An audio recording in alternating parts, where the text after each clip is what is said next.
we are at the fag end of the lunch hour. Unfortunately, the lunch hour has not yet practically finished, and I'm stuck with this uh, duty of starting on time. Hence, I'm going ahead and giving you just a brief overview of what is going to happen over the coming few minutes. So this course is targeting the aspiring authors of KSOS, and it is exclusively designed by handpicking topics that are must-knows for all young authors.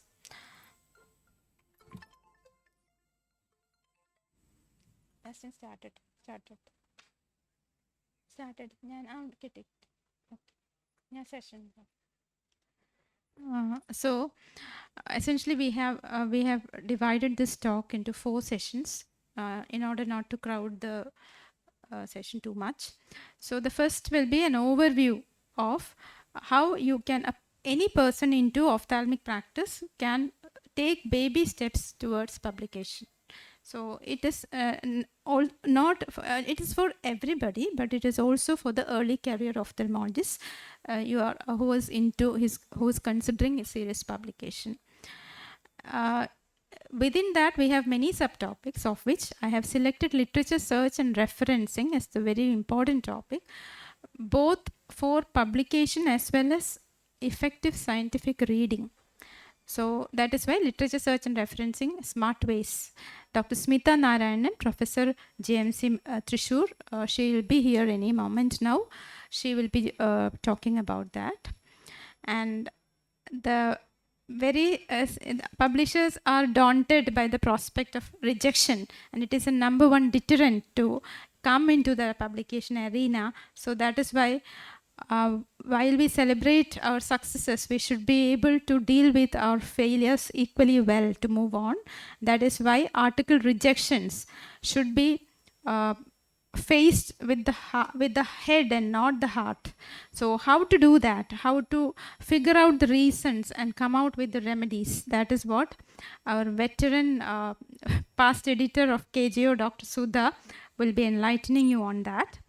And now comes the most a different perspective is brought to this session by Dr. Rohan, District Ophthalmic Surgeon, Palakkad. He will be talking to you on scientific publishing from outside academia, mission possible.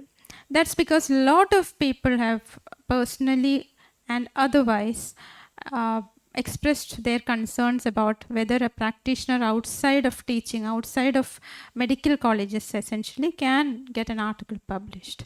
So Rohan will be enlightening all of us about that. So this is how the course is structured, and with that, a few words of introduction. I am now going straight into my topic, that is practice to publication, a roadmap for beginners.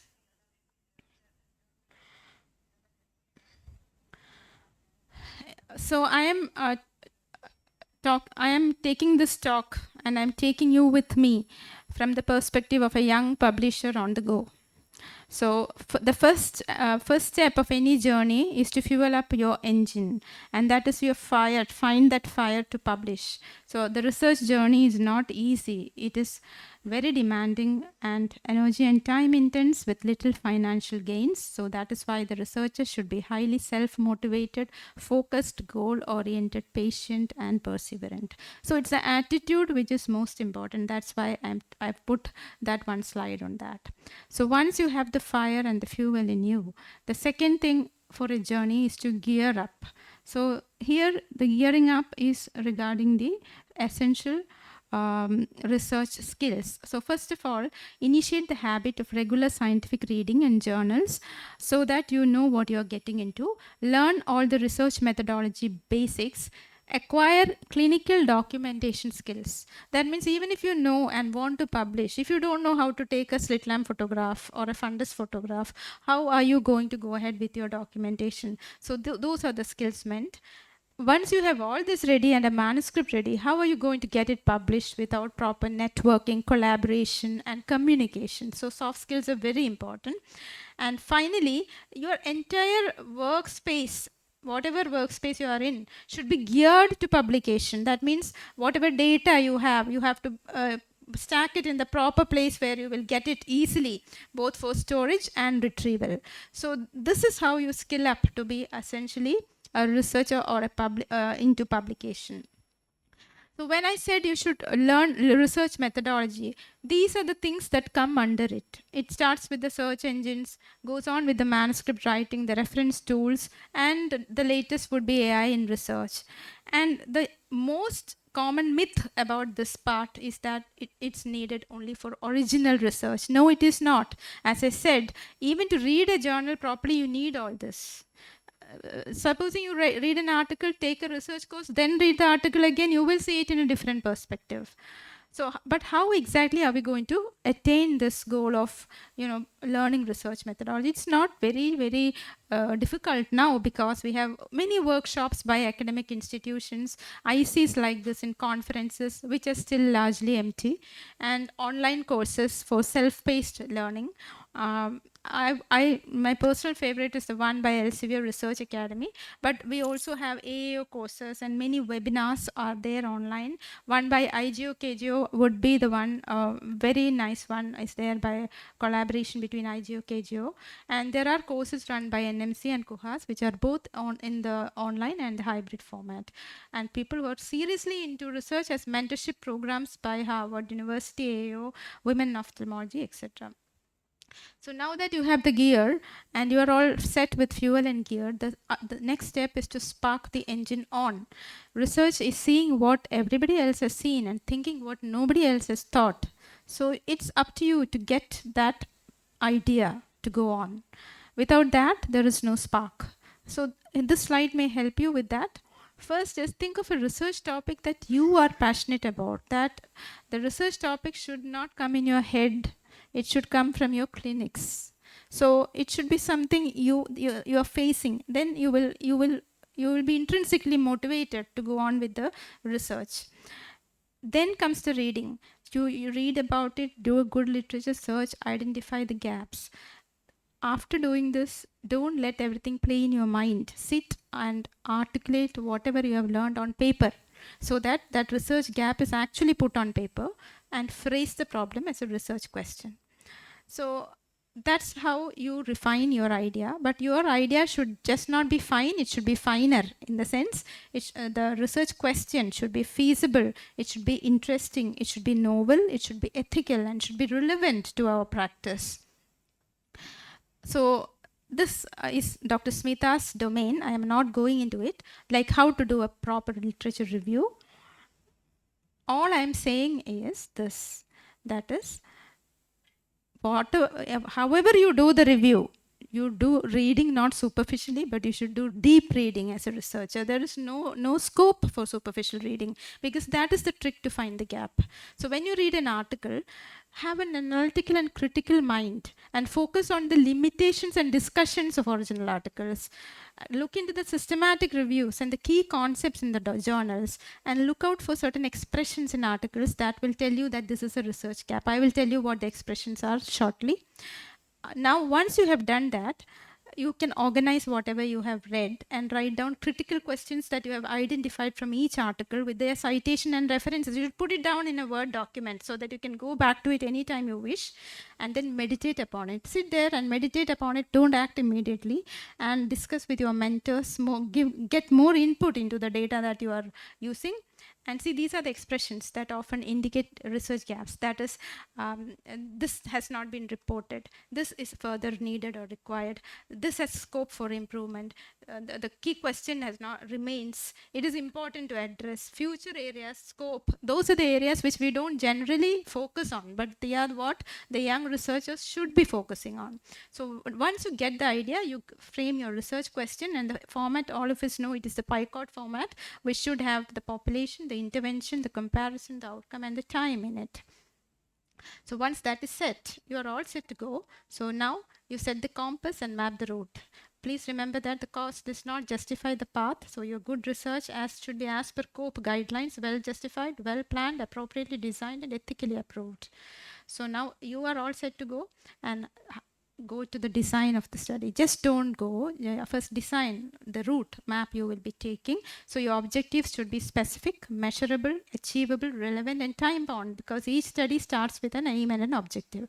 Select the appropriate design. That means whether it is prospective, retrospective, whatever, that design should be appropriate to your design question. Go by the guidelines. You already have the equator guidelines, that is the strobe, star, etc. So you go by that, and please ensure that you have feasibility in terms of time, resources, and funds. And most of all, the study should be ethically sound. So the protocol, it is not enough that the person who is designing the study alone knows about the protocol. You discuss it with your all contributors, collaborators, and early agreement should be there on the precise rules regarding authorship especially, and statistics should be dealt with in detail and discussed with the statistician even before you start your study. Now get the green signal. That means IRB and IEC approval. And once that is done, yes, you are on the road. Don't take shortcuts. Be truthful, meticulous, and stick to your protocol. There may be problems of bias, sample size sampling, follow-up attrition, unexpected hurdles. You can circumvent them all in the right, proper manner. So the first stop for a researcher is data collection and analysis. Never compromise the truth of the data. So നമ്മൾ സ്റ്റാറ്റിസ്റ്റിക്സിലേക്ക് പോകുമ്പോൾ എല്ലാവർക്കും ഭയങ്കര കൺഫ്യൂഷനാണ്. So first you get conceptual clarity. അതെങ്ങനെ പറ്റും?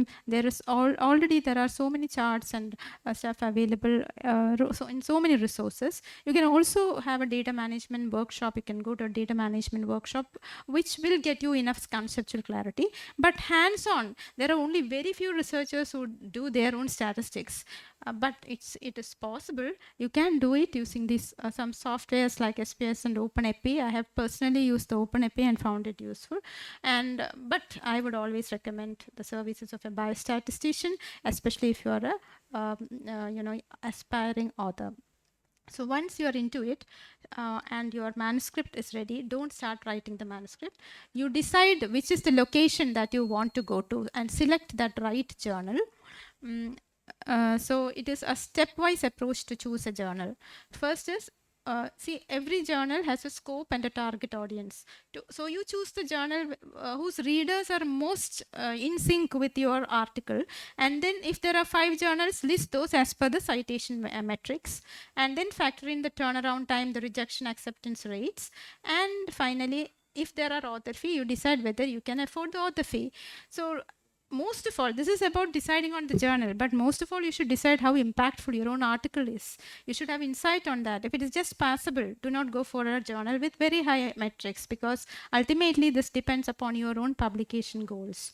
So I'll just mention 3 top frequently asked questions. Is open access or subscription journals better? See, both have their merits and demerits. Open access has fees generally, unless it is sponsored by a society or we have like that. So that's the problem. And it's also spurring a lot of, predatory journals. But definitely it has more reach and more visibility if your article is an open access journal. Online versus print, online has a higher chance that you will get it published, but author pay model ana, so your APC can go up to $1,000 even. But print means it is a higher waiting period and higher competition for pages, and may have no author fee, but if they have advertisements accepted. Now the top question I get is how to avoid predatory journals. One thing, please remember, all journals with author fee are not predatory. They may be very good journals. So predatory journals are those publications that claim to be legitimate but misrepresent the publication process. You can verify the information on the journal site with other websites, and also go for the journal metrics. Then I will tell you something about the blacklist and the whitelist. Blacklist used to be there, but now it is rather obsolete, those blacklists. So make sure that your journal is listed with the COPE, that is Committee on Publication Ethics, and also DOJ, if it is a DOJ index journal. And you can also use tools like Think, Check, and Submit for this. So manuscript writing, I'm not going into details, but just that this is the order in which you should write. It is not the Imrad format. It's the materials and methods which should come first, then go to the introduction, then the results and discussion, then conclusion, finally abstract. And if you want to know more, you read KJO because it runs a themed section on this. So finally, your manuscript is ready. You check all these things before you submit. One is the equator guidelines I've already mentioned. You can check language, grammar, plagiarism, AA checkers, and make sure that all these forms are there and correctly in place. And then you submit. Once you submit, don't just, expect acceptance. There is a long process of peer review and revision. So respond completely and list your corrections. Very polite and professional you should be in your correspondence, and be patient and perseverant till it gets accepted for publication.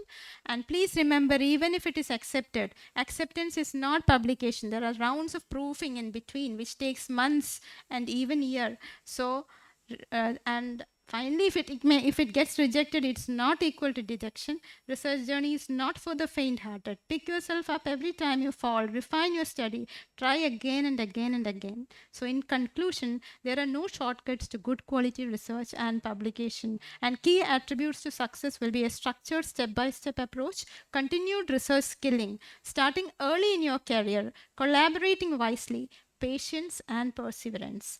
So wishing you all very fulfilling research journeys. Thank you very much for your kind attention. Now let me invite our next speaker, who is none other than the illustrious past editor of KJO, Dr. Smita. She will be talking to you about literature search and referencing smart ways.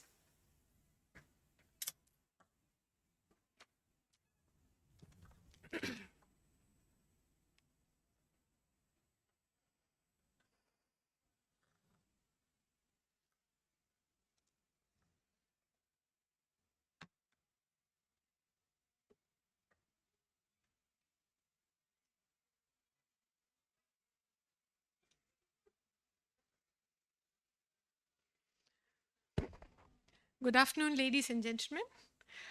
After listening to Dr. Ledika, I hope you will be able to give me some attention. Today, I shall be speaking about literature search and reference management, both of which are important building blocks for publishing. So, what is literature search? Well, it is the systematic and well organized search from already published literature, meaning that it helps us to practice evidence based medicine. It also helps us to identify good quality references on a specific topic, thereby enabling us to dig deeper. And in other words, it is a thorough search of all types of published literature, so that it helps us to identify, as Dr. Ladika pointed out, the lacunae in a specific topic in medical literature. So these lacunae, which are the unmet need of our times, sorry, these lacunae, they are the most important factors which help us to formulate our research question. So literature search can be done from electronic sources or from print sources, or even from secondary sources, which include the textbooks or the government publications or the dissertations, or even from unpublished data. So although there are many search engines and databases, I personally use the Google Scholar and the PubMed the most. And once you know the basics of searching in these search engines, you would be able to use any other search engine. So what is PubMed? PubMed describes itself as a free resource supporting the search and retrieval of biomedical and life sciences literature. So today I shall be giving you a few pointers about how to conduct a search in PubMed. So before actually you go into PubMed, I think you should open a Word document and you should copy paste your research question into it. Your research question should not only have the FINER aspects, it must also have the PICOT, as Dr. Ladika has pointed out. And it should have all these PICOT, which includes the population, the intervention group, the comparator, intervention, the comparator, the outcome, and the time period. Break down the research question into the main concepts and get the keywords for these main concepts. So you can get these keywords by an ordinary Google search, and then You can also use the synonyms of the keywords and the variant word functions. I shall describe the variant word functions after some time, and check your spelling. So once we have got these things ready, then we can go into PubMed and use the Boolean operators to join our keywords. Now these Boolean operators are and, or, and not. In biomedical literature, we use and or. So in these Venn diagrams on the right side over here, you can see that and actually contracts the search, whereas or actually expands the search, because you are getting articles which contain not only the individual keywords, but articles which contain both the keywords together. So sometimes when we do a search without adding a Boolean operator, PubMed automatically adds and so that is what is given precedence, and you will find that mostly that is added automatically. Let us look at some other concepts like nesting and truncation. So the concept of nesting is similar to the concept of putting or opening out brackets in algebra. So when you want to consider similar concepts, then all you have to do is to put brackets around them, and then PubMed or whatever search engine is there, it will try to look into those questions or those search keywords first. And it is best to use brackets so that those keywords will be looked up first. And secondly, if you're using phrases, like say you want to look for macular hole, it is best to provide double quotation marks around macular hole. If you do not provide double quotation marks, you will get something around 7,500 to 8,000 results, because they are searching not only for macular, they are also searching for hole, and they are also searching for macular hole. So if you put double quotation marks, you get macular hole only, and lots of these are then eliminated. Similarly, sometimes it so happens that you know one word, but you want to know the variant functions of that word. Like say you have the word child and you want to know about childhood and some other word which is similar to child or childhood, but you do not remember it. So what you can do is you can put an asterisk after child, and then the PubMed will search all those words which provide you with that similar thing. So if I put say an asterisk after child, I get child, children, childhood, all those searches become relevant. You can also use field tags. Field tags, like if you want to have only the titles which contain the given keyword, then you can add TI after your keywords, or you can add title and abstract TIAB. Now let us look at another concept, and that is the mesh terms. Now mesh terms are rather different from the keywords. Sometimes what happens, different terminologies are available for the same idea. So, but supposing we are using one term, but we supposing do not remember the alternative term or do not remember the available terms which are with PubMed. So what we can do is we can use these mesh terms. So mesh terms are used for indexing in Medline journals, and that gives a vocabulary that gives uniformity and consistency to the indexing and cataloging of biomedical literature. Sorry. So when we click on an article of interest and scroll down to that mesh terms part, we can get a list of terms from which we can choose terms that are relevant for us, and we can add to the search builder so that we can perform a comprehensive search. And so we can use multiple mesh terms to get an idea about a given concept. So once we have the keywords and the mesh terms ready, you can go to the search results, and then you can combine the headings of all those search results together. So you can put #1, then put in a Boolean operator, then you can put the #2 for the next search, and then you can combine the search. And then it is best to use both keywords as well as mesh terms for the purpose. Sometimes mesh terms might not be available for all of those, or sometimes the articles would not be indexed, and then it is best therefore to use both of these things together. Most of the time, the literature search is usually done from the Medline databases like PubMed or from the Cochrane databases. It is best to go for the meta-analysis or the RCTs or the landmark studies. We can also look into the bibliography of the main articles and obtain references for our study. And PubMed also provides us something called similar articles, where we can click on an article of interest, and then there is also a portion called cited by.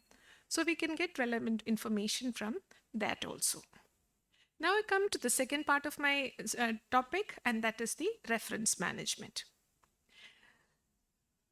So in my early days, in order to include an article into my reference, all I did was to take that article in PubMed, click on its right side for the cite button, and then this box with the details of the site, whatever citation I needed comes. Then I just format it into the way the given journal wants, and then copy paste into my Word document.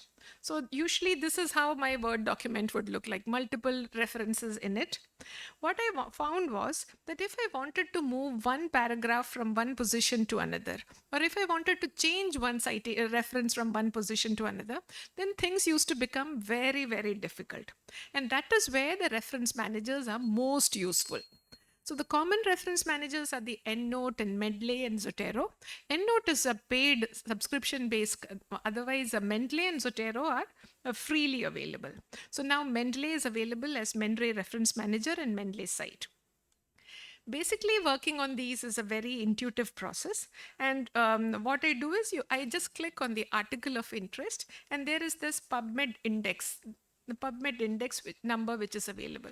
All I have to do is to just copy paste this PubMed index into the Mendeley library, and this is the library where I click on the add new button, and I get this page, and then I copy paste this PubMed index number into it.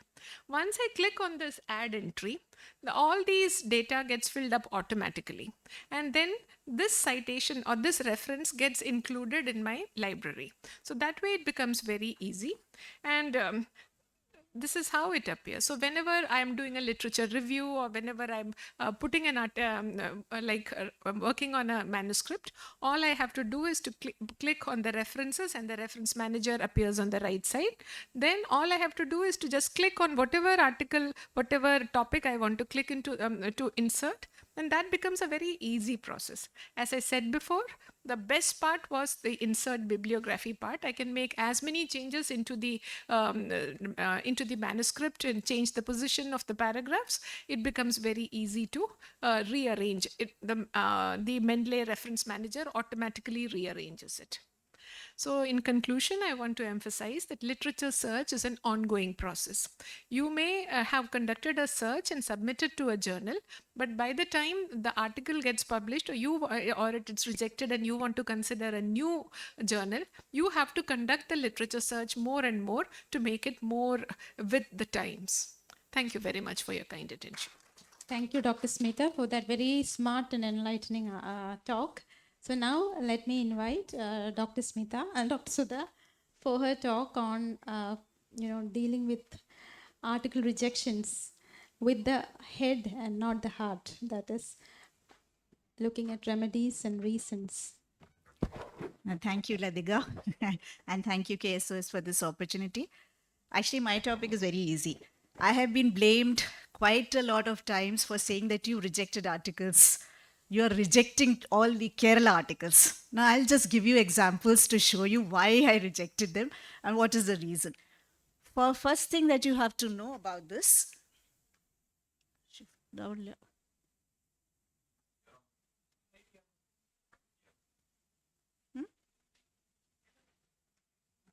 right over there.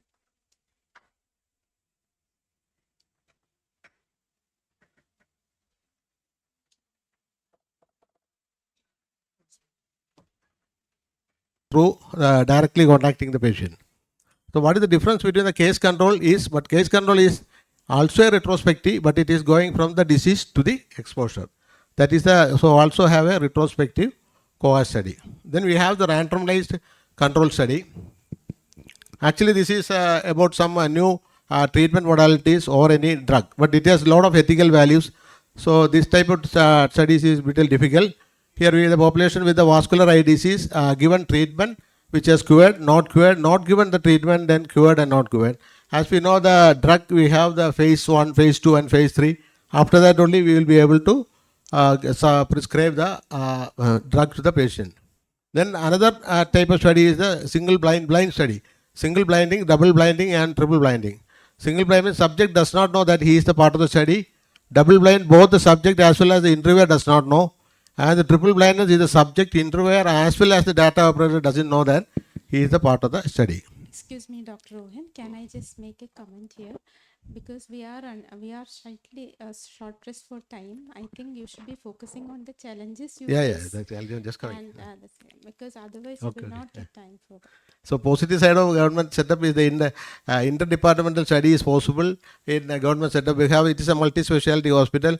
Since the volume of the patients is more the study, we can have short-term studies possible there. Financial burden will be less because most of the patient, most of the investigation and treatment is given free of cost. And since we are in touch with the local population, local studies will be more possible there. And community outreach, because we have connectivity with the HIs, then we have ASHA workers and field staff. Will be very easy to do the outreach activities. The difficulty is what we find inadequate training in the research methodology. We don't have inadequate training in the research methodology. Then we have the time concept. Because we are doing multi-task work in government service, then limited research, because there will not be any research going on there. So we are not well versed with the research activities. And ethical, most of the hospital doesn't have an ethical committee, so it will be very difficult to get an ethical clearance. Then limited fund, because nobody is going to fund you for your research. Difficulty in data collection. As you know, the government case sheets will not be properly written, so get the data collection will be very difficult. Lack of institutional support. No institute is going to support you for your research. They want their work to be done in their way. Challenges in balancing, because we have a huge volume of work, and balancing with this research will be a difficult one. And of course, the government jobs will be transferable. How we can overcome is to collaborate with the academic institute, work as a team, like you give one member to collect the data, one fellow to analyze it, one fellow to search for the articles, and then manuscript reading will be. So if you work as a team, it will be very easy. Then attend workshops or research methodologies, collaborate with regional ethical committee, because we don't have the ethical committee there. So there will be a regional ethical committee, or you can contact a tertiary hospital where they have an ethical committee. Develop and streamline your own, because data collection is not proper there. You develop your own way of propering the data collection. Always when you start with a local or a regional danger before going into the international journal, where the guidelines will be very strict. Focus on topic relevant to the local population, because the local population, once the local population is benefited, definitely the local hospital or the authority will give some fund. Seek feedback from the colleagues and mentors. Use professional ethics service. Allow specific hours weekly, just like your family time and your time. You also allowed some time for the research work.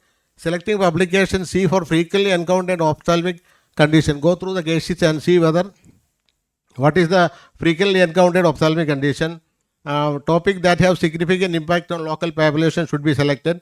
And each hospital has some unique features. In health service, in our hospital, we have a casualty over there. So you can do some study like ocular trauma in road traffic accident cost in the casualty. Utilize existing data. Don't ask for any extra investment or something infrastructure to do your research work. What is there, you do with that one. Start with some case report or case series. It will be very easy. With the limited resource, also you try to do see what innovation it can be done. Telemedicine is one of the best option for that. And of course, interdepartmental topics will be very easy. And always see whether it is feasible in your situation or not. If feasible, you take that one. The acceptance will be difficult from the health service, because the quality may not be good. It's better to select topic from the public health aspect. Collaborate with the tertiary center. Lack of proper study design. Because study design, as madam was telling, you have to have a proper study design. Always consult the research guide or academic vendor. And inadequate statistical analysis. Already we are bad in maths, and when it comes to statistics, we are even more worse. So you get the help of a statistician. Poorly written manuscript. Use professional editing service or advice from the coordinate for the publication. Index journal required, as I told, strict guidelines. Lack of funding is another important thing. Lack of exposure to index journals. Then bias. Why the bias is coming? So most of the times we will have, when I published, it has been rejected initially. Then I realized that you have to concentrate on some global health changes or focus on public health developing region. That will increase your acceptance. So this is one of the article I have published in a peer review journal. If I have highlighted some other thing. You can see that I have taken a help from a tertiary hospital that do a very prominent Armed Force Medical College. Then I have actually looked into the community, that is a mobile teleophthalmology, and I have been helped by people who know Brigadier Sham Sundar and Kurana, who are very good in writing manuscripts. So my manuscript has been corrected by them. So likewise only I am able to publish it. And to conclude, publication is an art, like we say that retinoscopy is an art which has to be practiced again and again. Build up a team, get advice from tertiary center and vendors who have experience in publication. Tailoring the manuscript to the journal specific audience and guideline is critical. Finally, it is your interest and determination to tackle the obstacle through the route of publication. Thank you. Thank you very much, Dr. Rohan. I think the most relevant of all these talks, because it is easy to play a deck of cards if your deck of cards is very good, but Rohan is playing where his deck of cards is not that good. You saw all the challenges that he is facing. So the takeaway message here is that anybody can publish, even from the most dire circumstances that Rohan has published. And the key is collaboration. If you don't have something, you get it one way or the other. You can get it. Do what is right in your setup and you will be able to publish. Thank you all. And now we come to the most vital part of this session. For the first time, the KSOS and the KJO are introducing some awards, because we would very much like to go forward and give something that's long due. That is, we would like to celebrate our reviewers, who are the backbone of this journey of publication. They make KJO what it is, and they are the unsung heroes of publication. So we say cheers to them and we celebrate them. And also I want to encourage more and more submissions from our members, and that's why there is an award for the author also.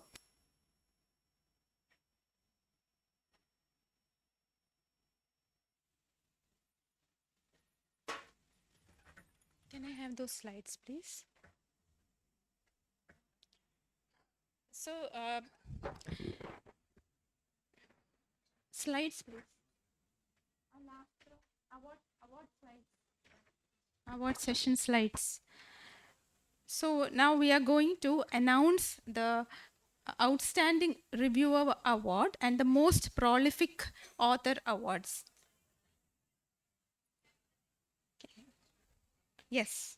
So they are the KSOS KJO Appreciation Awards 2024, and these reviewers have been selected factoring in all these things. One is number of reviews made in 2024, promptness of the reviews, that is number of timely reviews, average time taken for the review, and a good reviewer ethic. That means those who have abandoned their reviews midway have been given negative markings. And the KJO Outstanding Reviewer Award goes to Dr. Rakhi Dicruz, our young and dynamic Rakhi, for her contributing 8 reviews in this year. And the next one goes to Dr. Sheija John, Senior Professor, Department of Ophthalmology, CMC Vellore. So she is in August company. Rakhi is in August company. And Dr. Sheija has contributed 6 reviews. And then we have none other than our own Dr. Marin Paul, who, in spite of a very, very busy life, has contributed 5 top-class reviews to our journal. So congratulations and many thanks to all the reviewers all the 3 of you also. And this is very special for me. This is a KJO Appreciation Award for the author with the maximum number of submissions. He has made an amazing 6 submissions in the year 2024, and which are in the various stages of processing. He is Dr. Alan Matthews, Senior Resident from Government Medical College, Kollam. So, when I used to get article after article from this guy, finally I did a scam. I thought this is some sort of scam, and so I did a background check on him. And this is what I found. There is no award this guy has not, bagged in KSOS. He is a finalist in the quiz. He is a winner of the PG gold medal exam, TOT, runner-up in KSOS TACO PG quiz, winner of TOT again in AOS, everything. So I'm very glad that he's our first awardee. Unfortunately, I think he's joining a fellowship and he's not here now, but still, this is our guy. So we want more and more of you to come forward and receive these awards. Now, the announcement is over, and now I request Dr. Thomas Cherian, our president, to hand over the awards. Let's start with the Outstanding Review Awards. Dr. Rakhi D. Cruz, please come.